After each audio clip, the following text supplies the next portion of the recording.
पूरा भरा दिखाई दे रहा है। मैं एक एक कार्यकर्ता का, नेता का, पिछड़े समाज के सभी नेताओं का और कश्यप समाज के सभी लोगों का बहुत बहुत धन्यवाद और आभार प्रकट करता हूं। आज कार्यक्रम बहुत दिनों के बाद हो पा रहा है। जिस समय पिछली बार कार्यक्रम तय हुआ था, जो पिछली तारीख थी जिसमें आपने तैयारी की थी, उस समय किसी कारण और बारिश के कारण हम आपके बीच में नहीं पहुंच पाए थे। और जब दूसरी तारीख थी, हमारे तमाम नेता घबरा रहे थे कि पता नहीं लोग दोबारा आएंगे कि नहीं आएंगे।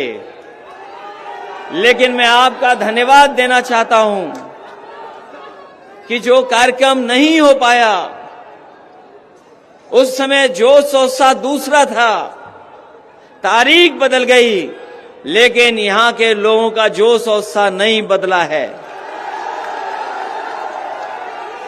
और ये आपका उत्साह बता रहा है कि आने वाले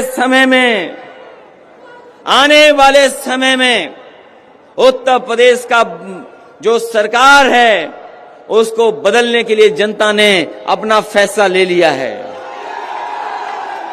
अब कोई रोक नहीं सकता, बदलाव होना तय है। और इस बार किसानों ने, गरीबों ने तय किया है कि इस भारतीय जनता पार्टी का सफाया करने का काम करेंगे। और मैं कह सकता हूं कि 22 अगली साल है, जो 22 अगली साल होने वाली है, किसानों का इस बार इंकलाब होगा और 22 में बदलाव होगा। कोई रोक नहीं सकता, क्योंकि जब हमें किसान नेता दिखाई दे रहे हों, और मुझे याद है कि जब भी मुजफ्फरनगर में आए होंगे, यहां के लोगों ने पूरा मतदान किया है जिम्मेदारी तरीके से समाजवादी पार्टी के पक्ष में। यहां के लोगों ने कभी समाजवादी पार्टी को निराश नहीं किया है। और इस बार तो जब से उत्तर प्रदेश के उस कोने से दरवाजे बंद होना शुरू हुए भारतीय जनता पार्टी के, ओम प्रकाश राजभर जी जब से आए हैं उस हिस्से से, वहां के लोगों ने तो दरवाजे बंद कर दिए भारतीय जनता पार्टी के। मुझे भरोसा है कि इस इलाके से भी दरवाजे बंद हो जाएंगे भारतीय जनता पार्टी के। आज जब कश्यप समाज के लोग यहां बड़ी संख्या में उपस्थित हैं, जहां हम महर्षि कश्यप जी को याद करते हैं, वही हम अपने कश्यप समाज को भरोसा दिलाते हैं कि उन्होंने जो मांग पत्र दिया है 8 बिंदुओं का, जो किरणपाल कश्यप जी ने पढ़ करके और सब लोगों से आपसे सहमति बना करके हमें दिया है, सुधाकर कश्यप, राजपाल कश्यप और तमाम समाजवादी पार्टी के लोग हैं जिन्होंने मिलकर के बनाया है। हम अपने कश्यप समाज के लोगों को भरोसा दिलाते हैं कि आने वाले समय में जब भी समाजवादी पार्टी को मौका मिलेगा, आपके तमाम समस्याओं का समाधान कर करके और इन मांगों को मांग करके आपके बीच में भी सम्मान दिलाने का काम समाजवादी लोग करेंगे।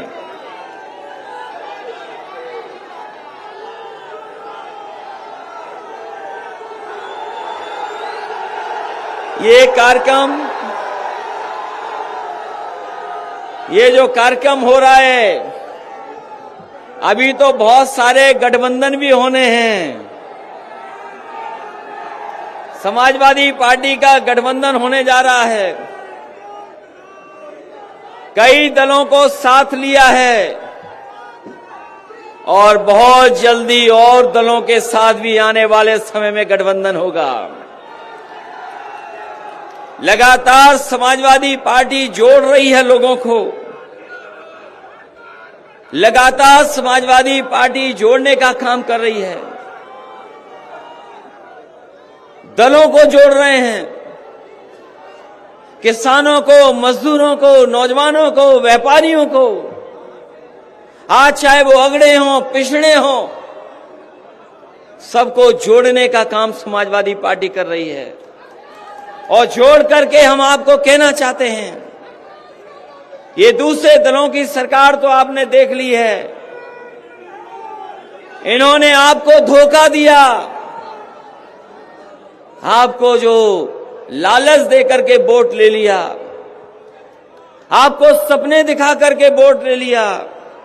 लेकिन हमारे ये पिछड़े जानते होंगे, कश्यप समाज के लोग जानते होंगे, इन्होंने पूरी ईमानदारी से भारतीय जनता पार्टी को वोट दिया, लेकिन सत्ता में आने के बाद इनके हक और सम्मान को छीनने का काम किया। आप तो मुख्यमंत्री बनवा रहे थे, हमें याद है वो चुनाव, यही हमारे निषाद, कश्यप, बाथम समाज के लोग मुख्यमंत्री के लिए दे रहे थे वोट कि उनका सम्मान बढ़ेगा, उनको भी हक मिलेगा। लेकिन सरकार बनने के बाद बताओ आपको क्या मिला है? बताओ, आपके समाज के लोग आए हैं, जिम्मेदार लोग हैं, क्या मिला आपको? और जो कुछ मिला भी है आपको, ये सरकार अगर सत्ता में रही तो सब कुछ छीन लेगी। बाबा साहब भीमराव अम्बेडकर जी ने जो संविधान लागू किया था, जिसके कारण अधिकार और सम्मान मिल रहा था, जिस तरीके से सरकार फैसला ले रही है, आने वाले समय में वो भी आपका छिन जाएगा, आपके हाथ में कुछ नहीं बचेगा। यही सरकार है जिसने भरोसा दिया था नौकरी देंगे, रोजगार देंगे, किसानों की आय दोगुनी कर देंगे। हमारे किसान भाइयों, बताओ किसान भाइयों, आप तो चौधरी चरण सिंह जी को मानने वाले लोग, आपने हमेशा चौधरी चरण सिंह जी के साथ खड़े होकर के किसानों की लड़ाई लड़ी। आज हमारे किसान भाइयों बताओ, जब से सरकार भारतीय जनता पार्टी की बनी है, आपकी आय बढ़ी है कि आपकी आय घट गई है? जरा हिसाब किताब लगा करके बताओ, हिसाब किताब लगाओ, आपकी आय बढ़ी है कि आय घट गई? यही भारतीय जनता पार्टी के लोगों ने कहा कि हम किसानों की आय दोगुनी कर देंगे, आय दोगुनी हो जाएगी। किसान भाइयों बताओ, आय कहां दोगुनी हो गई आपकी? आय दोगुनी नहीं हुई, महंगाई बढ़ गई। महंगाई कहां पहुंच गई? महंगाई हमारे लोग, ये बुजुर्ग साथी हैं, नौजवान हैं, इन नौजवानों को याद होगा कि बताओ 2014-17 में डीजल पेट्रोल की कीमत क्या थी? आप मुड़ करके देखो, मुड़ करके देखो, आप पीछे का हिसाब किताब लगाओ, डीजल पेट्रोल की कीमत क्या थी? क्या कीमत थी उस समय डीजल पेट्रोल की, जिस समय किसानों की आय दोगुनी का वादा किया था? और आज बताओ 100 के पार चला गया पेट्रोल के, क्या नहीं चला गया? 100 रुपए हो गया कि नहीं हो गया? हमारे इन्हीं लोगों को भरोसा दिलाया था कि चप्पल पहनने वाले लोगों को हवाई जहाज में बैठाने का काम करेंगे। याद है कि नहीं याद है कि हवाई चप्पल वाले हवाई जहाज में चलेंगे?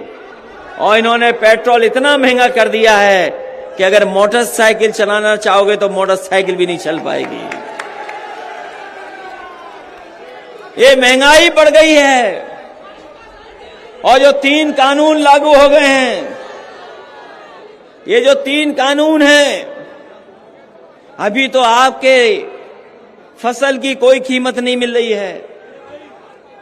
ये जिस समय 3 कानून लागू हो जाएंगे, आपके खेत भी नहीं बचेंगे।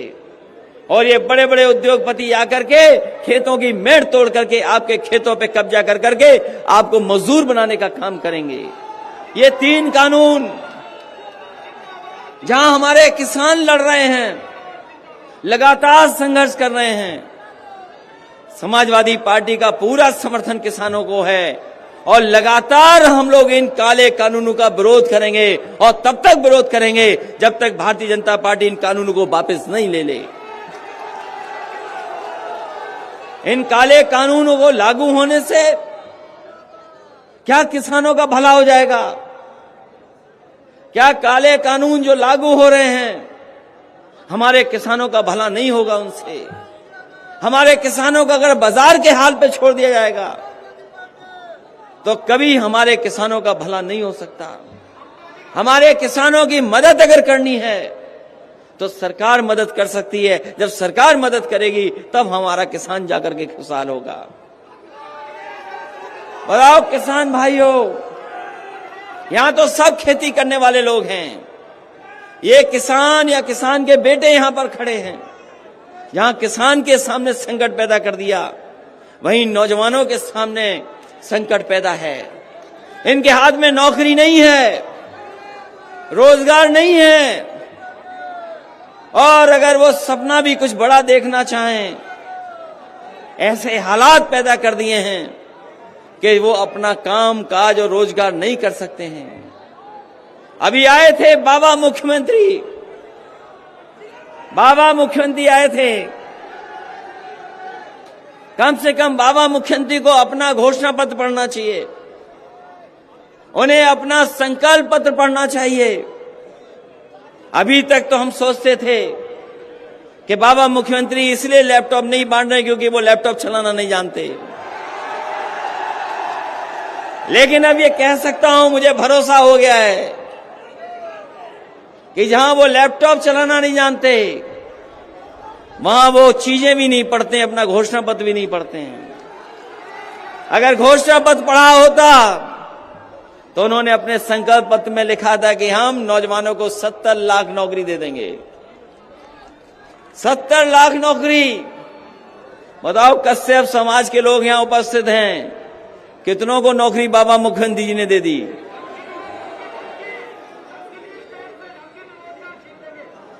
कोई नौकरी दी हो तो बताओ।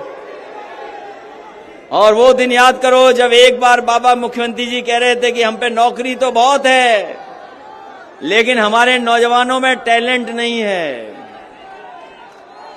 याद है कि नहीं याद नौजवान साथियों? एक बार मुख्यमंत्री से पूछा कि आप नौकरी नहीं दे रहे हो, इन नौजवानों को रोजगार नहीं दे रहे हो, तो हमारे मुख्यमंत्री जी कह रहे थे कि नौकरियां तो बहुत हैं, रोजगार तो बहुत हैं, लेकिन नौजवानों में टैलेंट नहीं है। इसलिए साथियों तय करो आपको कौन सा मुख्यमंत्री चाहिए, कौन सी सरकार चाहिए।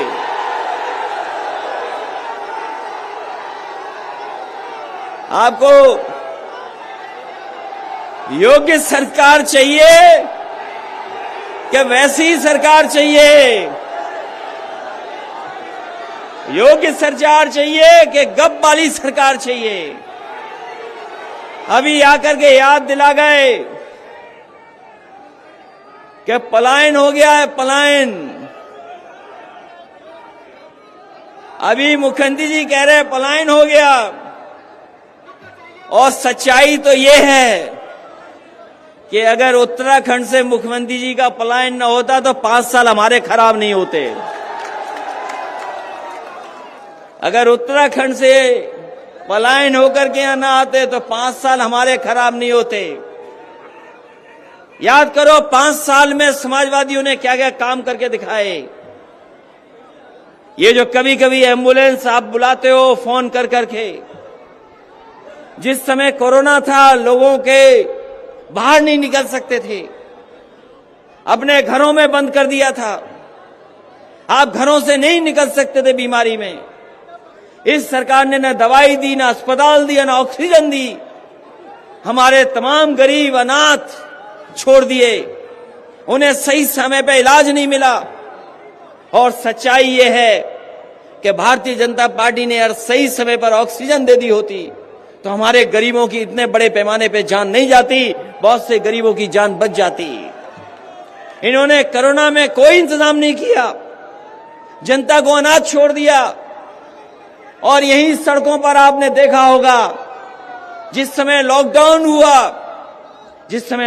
हुआ हमारे मजदूर घर जाने के लिए तकलीफ और परेशानी में पैदल चलते रहे।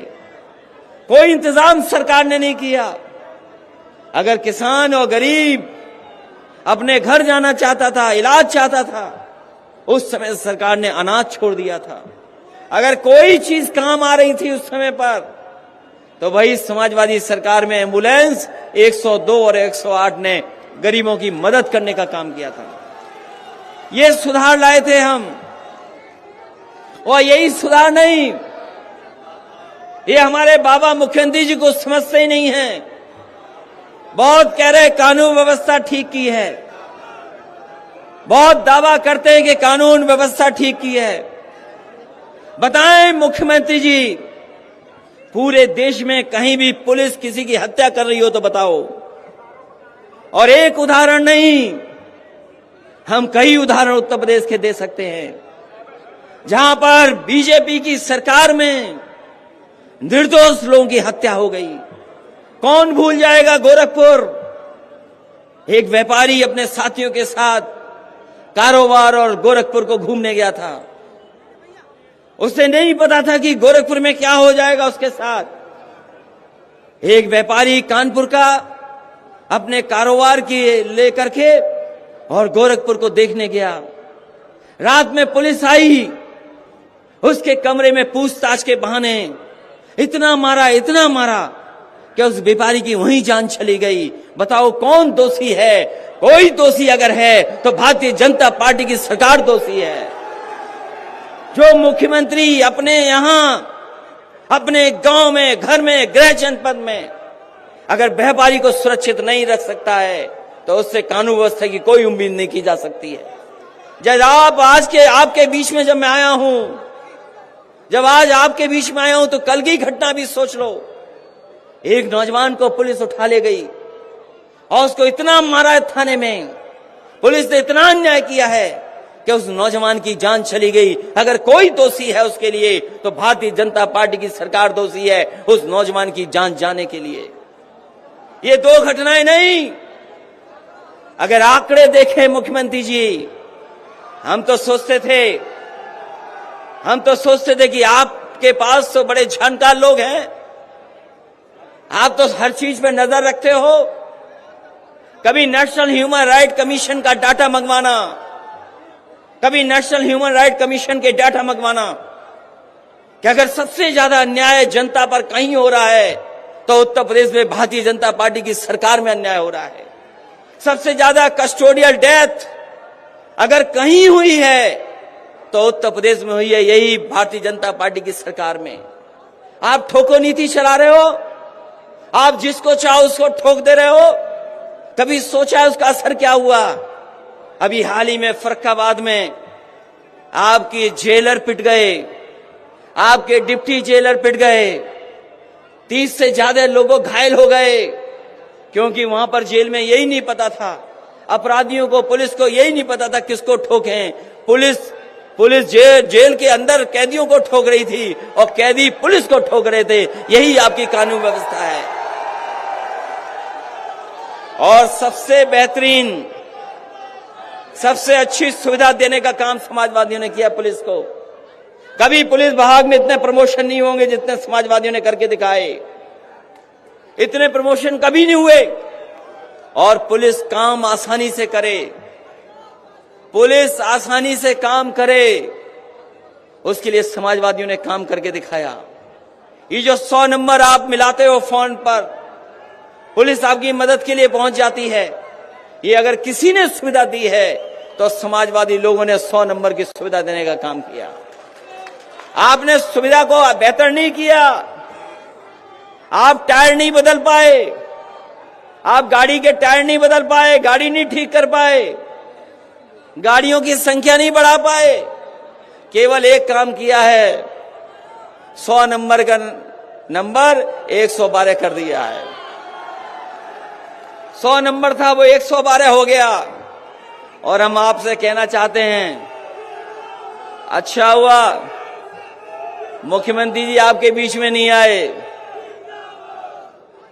आपके बीच में नहीं आए। अगर वो रंग देख लेते पीला तो इसका रंग बदल देते। उनका सबसे अच्छा काम है विकास, सबसे अच्छा काम यही करते हैं, विकास में रंग बदल देते हैं, नाम बदल देते हैं। इसलिए ठोको नीति चलाने वालों ने उत्तर प्रदेश की कानून व्यवस्था बर्बाद कर दी। लोगों की जान गई जाने कितनों की, और विकास के नाम पर केवल नाम बदला जा रहा है, रंग बदला जा रहा है।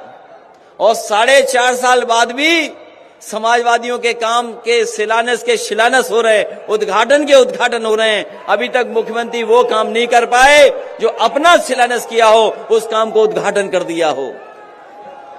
इसलिए इस मौके पर हम आपसे कहना चाहते हैं कि जहां उत्तर प्रदेश के लोग बदलाव चाहते हैं, परिवर्तन चाहते हैं, बदलाव चाहते हैं, वो नहीं चाहते कि ऐसी सरकार हो जो झूठ बोलती हो, जनता को धोखा देती हो। वोट लिया पिछड़ों के नाम पर, लेकिन पिछड़ों को ही धोखा दे दिया। जो लोग पिछड़ों की गिनती नहीं कर सकते, भूल जाओ पिछड़े लोगों, तुम्हारे लिए कोई कल्याणकारी योजना ला सकते हैं। और जो आपको अधिकार भी मिले थे नौकरी के, धीरे धीरे सब नौकरियां छीनी जा रही हैं। अगर नौकरियां देंगे भी तो बताओ, अगर बड़ी बड़ी संस्थाएं प्राइवेट हो जाएंगी, बिक जाएंगी, तो आपको नौकरी कहां मिलेगी? ये सरकार बेचने वाली है। अभी नोटबंदी के 5 साल गुजरे हैं। नोटबंदी में जो कहा गया था कि भ्रष्टाचार खत्म हो जाएगा, काला धन आ जाएगा, आतंकवाद खत्म हो जाएगा, आज सरकार को बताना चाहिए कि कितना भ्रष्टाचार खत्म हो गया है। आज भ्रष्टाचार कई गुना बढ़ गया है, अन्याय कई गुना बढ़ गया। और जहां कहीं अगर आप न्याय के लिए जाएंगे तो आपको अपमानित करने का काम ये भारतीय जनता पार्टी के लोग कर रहे हैं। इसलिए जनता बदलाव चाहती है, परिवर्तन चाहती है। इसलिए इस परिवर्तन के समय पर और बदलाव के समय पर जब हमारे कश्यप समाज के लोग निकल पड़े हैं, तो इनके साथ साथ और हमारे पिछड़ी जाति के लोग भी निकल पड़ेंगे। क्योंकि सरकार में सम्मान नहीं मिला है, नौकरी नहीं मिली, रोजगार नहीं मिला। अगर कुछ मिला है तो महंगाई मिली है, आपको अपमान मिला है। और ये तो गन्ने का क्षेत्र है। हमारे मुख्यमंत्री जी कह रहे थे कि आने वाले समय में गन्ने की कीमत क्या होगी, कितनी अनाउंस करके गए बताइए। सरकार ने कहा कि हम 340 रुपए प्रति क्विंटल देंगे। यही तो फैसला लिया सरकार ने। और अगर पर्ची देखी होगी तो बताओ पर्ची पे क्या कीमत दिखी है।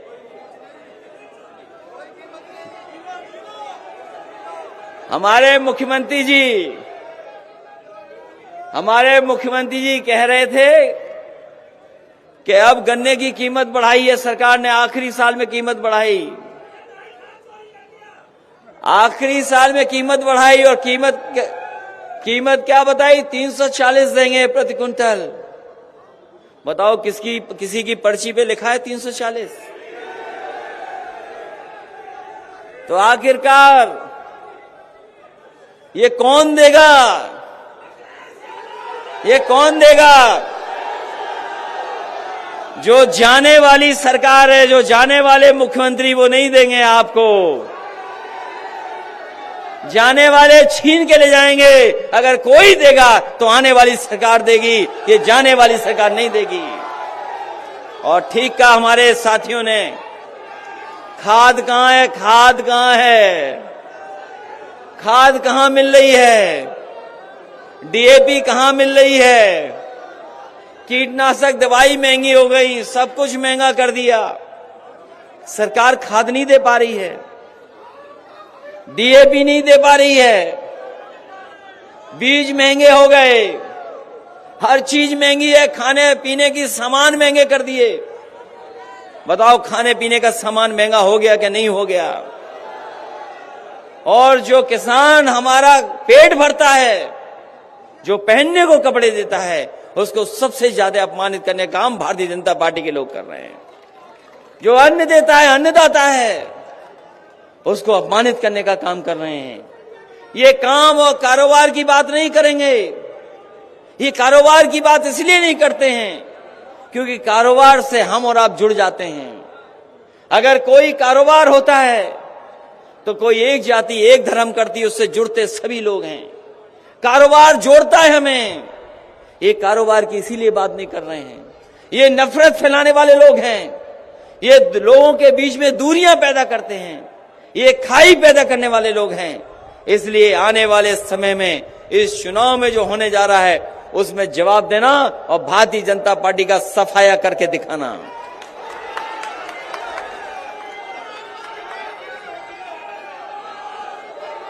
इसलिए जहां कश्यप समाज के लोग हैं वहीं हमें हर वर्ग के लोग दिखाई दे रहे हैं।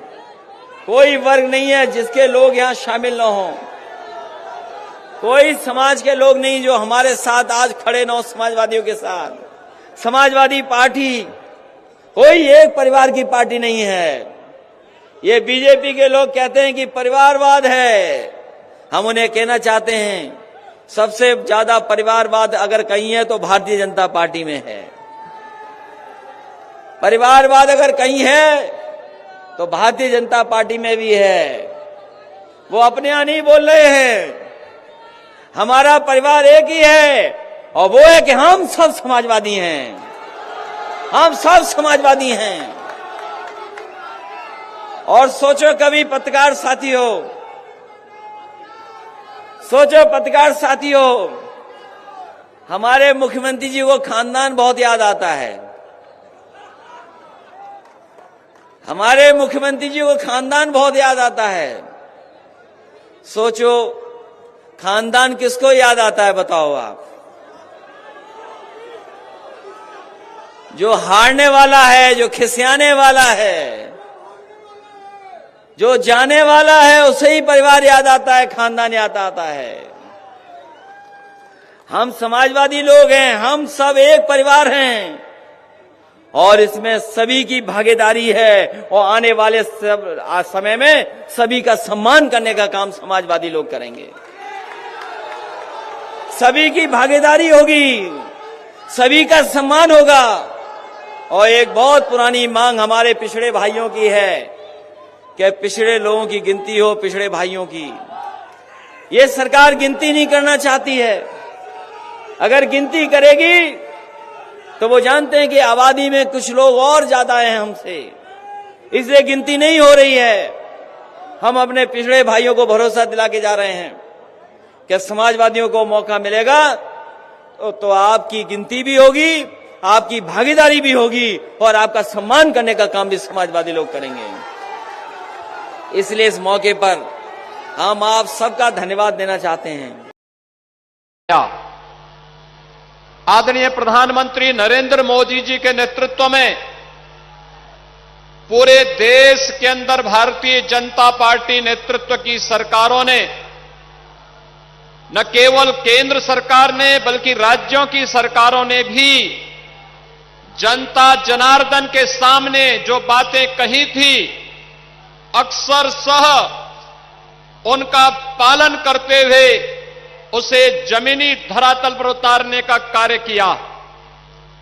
भाइयों बहनों, आज इसी का परिणाम है कि दुनिया के अंदर भारत की प्रतिष्ठा बढ़ी है और 2017 में इसी उत्तर प्रदेश में आदरणीय प्रधानमंत्री जी के मार्गदर्शन में और माननीय श्री अमित शाह जी के नेतृत्व और रणनीति के तहत जनता जनार्दन ने भारतीय जनता पार्टी को जो समर्थन और सहयोग किया था, आज उसका परिणाम है। आजमगढ़ ने भले ही दो पूर्व मुख्यमंत्री दिए हों, लोकसभा में सांसद चुन करके भेजे हों, लेकिन उनके कारण आजमगढ़ की पहचान धूमिल ही हुई है। पहचान का संकट आजमगढ़ के सामने उन्होंने हमेशा खड़ा किया था।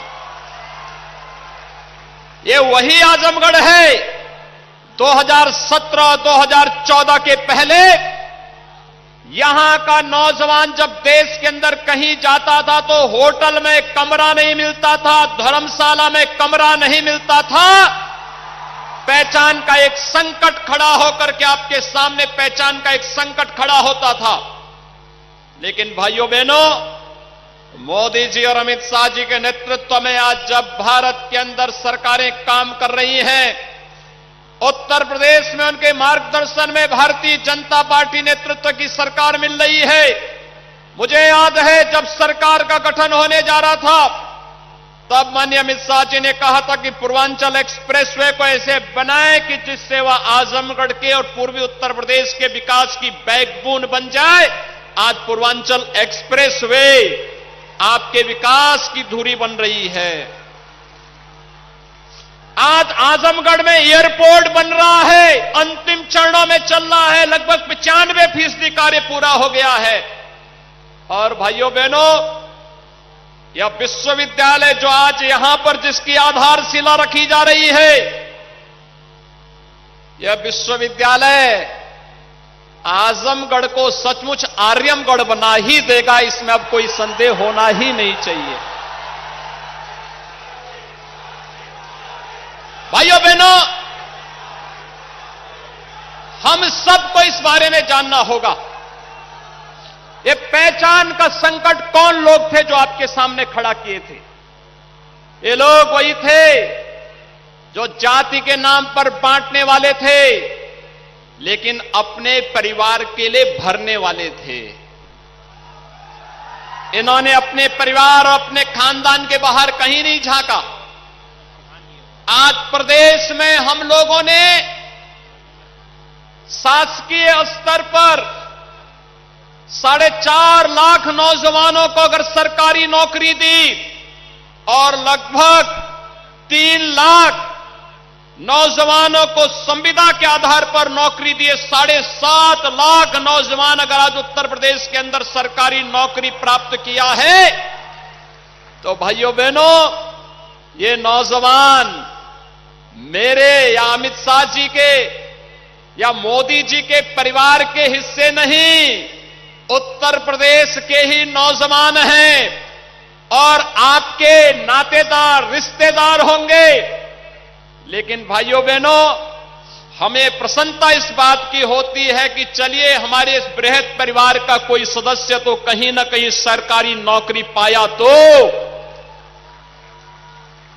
लेकिन पहले होता क्या था, नौकरी निकलती थी और नौकरी के साथ ही महाभारत के सभी रिश्ते निकल पड़ते थे वसूली में। कहीं चाचा है, कहीं मामा है, कहीं भांजा है, कहीं भतीजा है, ये सभी निकल पड़ते थे। कोरोना कालखंड में उन लोगों का दर्शन यहां पर नहीं हुआ होगा। मैं आजमगढ़ वासियों से पूछता हूं कि आपके सांसद कोरोना में आपका हालचाल लेने आए थे? वे फिर भी नहीं आएंगे। चुनाव की सुगबगाहट होती है तो ये लोग भी कभी कभी आपके बीच में आएंगे, फिर गुमराह करके चले जाएंगे। भारतीय जनता पार्टी ने जो कहा था सो करके दिखाया है। और भाइयों बहनों, आज यही कहने के लिए हम लोग आपके बीच में आए हैं कि मेरे लिए तो हार्दिक प्रसन्नता की बात है, क्योंकि आजमगढ़ हम लोगों के कार्य क्षेत्र का एक हिस्सा रहा है। आप याद करिए, 2007 में यही आजमगढ़ में मुझ पर हमला हुआ था और तब मैं यहां पर आया था। तब हम लोग आए थे यहां पर, उस समय सिबली नेशनल कॉलेज में अजीत राय की इसलिए हत्या हो जाती थी क्योंकि वह अखिल भारतीय विद्यार्थी परिषद का कार्यकर्ता था और उसने वंदे मातरम के लिए कहा था कि वंदे मातरम का गायन गणतंत्र दिवस पे होना चाहिए। लेकिन भाइयों बहनों, कॉलेज परिसर में ही प्रिंसिपल कार्यालय के पास ही उनकी हत्या हो जाती है और 1 महीने तक एफआईआर तक दर्ज नहीं होती थी। आज क्या किसी की हिम्मत है कि इस ढंग से कोई सरेआम हत्या कर ले? आज कोई गुंडा किसी राह चलती हुई बेटी और बहन को छेड़ने का दुस्साहस कर पाएगा? अगर कोई करेगा तो उसे मालूम है कि दुर्योधन और दुशासन के क्या हाल हुए थे। और भाइयों बहनों, आज यही हम सब कहने के लिए आए हैं। विकास का हो, सुरक्षा का हो, गरीब कल्याण का हो, कोरोना कालखंड में कितना अभूतपूर्व कार्य प्रधानमंत्री मोदी जी के नेतृत्व में इस देश ने किया। सर्वाधिक प्रवासी कामगार और श्रमिक आजमगढ़ जनपद में भी आने वाले हैं। वे सभी यहां पर आए थे। 1 लाख से अधिक संख्या आपके जनपद में आई थी। लेकिन उन सबको सुरक्षित घरों तक पहुंचाना, भारतीय रेल ने फ्री में उनको यहां पर पहुंचाने की व्यवस्था करना, उत्तर प्रदेश परिवहन निगम से उन्हें पहुंचाने की व्यवस्था करना, उनकी फ्री में जांच, सभी लोगों के लिए फ्री में उपचार, फ्री में राशन की व्यवस्था, फ्री में टेस्ट। और भाइयों बहनों, जो खाद्यान्न पिछली सरकारों में ब्लैक हो जाता था, बांग्लादेश पहुंच जाता था, वह खाद्यान्न घर घर तक, हर व्यक्ति तक पहुंचाने का कार्य हुआ। प्रधानमंत्री मोदी जी ने 2020 में 7 महीने तक, 2021 में 8 महीने तक फ्री में खाद्यान्न दिया। और खाद्यान्न ही नहीं दिया भाइयों बहनों, फ्री में वैक्सीन, मुफ्त में वैक्सीन। कितने लोगों ने वैक्सीन लगाया है? जिन लोगों ने नहीं लगाया, वैक्सीन जल्दी लगा लें। और आपके आसपास नजदीक का कोई भी व्यक्ति बचा है, उसको भी ये फ्री में वैक्सीन लगा करके कोरोना महामारी को सदैव के लिए बोतल में जिन्न की तरह भरने का काम कर दीजिए, जिससे सामान्य जीवन, नागरिक के जीवन और उसकी जीविका को बचाने के लिए प्रधानमंत्री मोदी जी के नेतृत्व में जो कार्य चल रहा है, उस कार्य को हम तेजी के साथ आगे बढ़ा करके एक भारत श्रेष्ठ भारत की परिकल्पना को और भी तेजी ढंग से आगे बढ़ा सकेंगे। और इसीलिए सरकार ने तय किया है भाइयों बहनों कि मई से लेकर के होली तक, यानी होली से लेकर दीपावली तक फ्री में राशन प्रधानमंत्री मोदी जी ने उत्तर प्रदेश के 15 करोड़ लोगों को दिया, देश के अंदर 80 करोड़ लोगों को दिया। और सरकार ने तय किया है कि दीपावली से के होली तक उत्तर प्रदेश के इन 15 करोड़ लोगों को हम फ्री में राशन उपलब्ध करवाने का कार्य करेंगे। 15 करोड़ लोगों में अंत्योदय परिवार वालों को, अंत्योदय कार्ड धारक को 35 किलो खाद्यान्न, खाद्यान्न का मतलब गेहूं और चावल, 1 किलो दाल, 1 किलो खाद्य तेल, 1 किलो चीनी और 1 किलो नमक भी उनको मिलेगी। दिसंबर के प्रथम सप्ताह में यह मिलना प्रारंभ हो जाएगा। पात्र गृहस्थी परिवारों को प्रति यूनिट, यानी हर यूनिट पे 5 किलो खाद्यान्न। अगर किसी परिवार में 9 लोग हैं तो उनको 45 किलो, 7 लोग हैं तो 35 किलो, 5 लोग हैं तो 25 किलो खाद्यान्न मिलेगा। 1 किलो दाल, 1 किलो खाद्य तेल, 1 किलो नमक उस परिवार को भी होली तक प्राप्त होगा। भाइयों बहनों, प्रधानमंत्री अन्न योजना को होली तक बढ़ाने के लिए आप सबको बधाई। हर एक गरीब के जीवन को बचाने का एक कार्यक्रम आगे बढ़ेगा। दूसरा, यहां पर विश्वविद्यालय बनेगा, अगले सत्र में प्रारंभ भी हो जाएगा।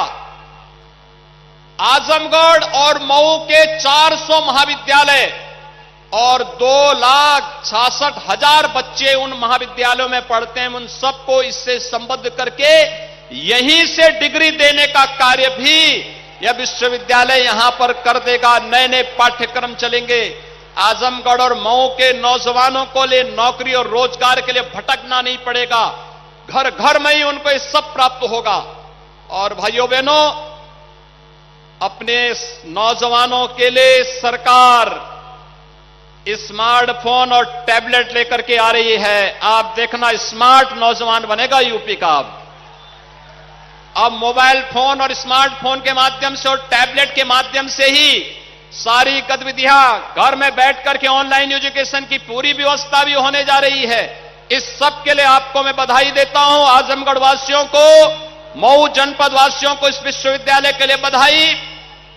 माननीय गृह मंत्री जी का आभार और हृदय से स्वागत और अभिनंदन करता हूं। माननीय धर्मेंद्र प्रधान जी का स्वागत और अभिनंदन करता हूं कि उन्होंने आज यहां पर यहां के आजमगढ़ वासियों के लिए समय देकर के इस विश्वविद्यालय की आधारशिला करने के लिए स्वयं माननीय गृह मंत्री जी स्वयं यहां पर पधारे हैं। आप सबकी ओर से मैं एक बार फिर से उनका हृदय से स्वागत और अभिनंदन करते हुए वाणी को देता हूं विराम।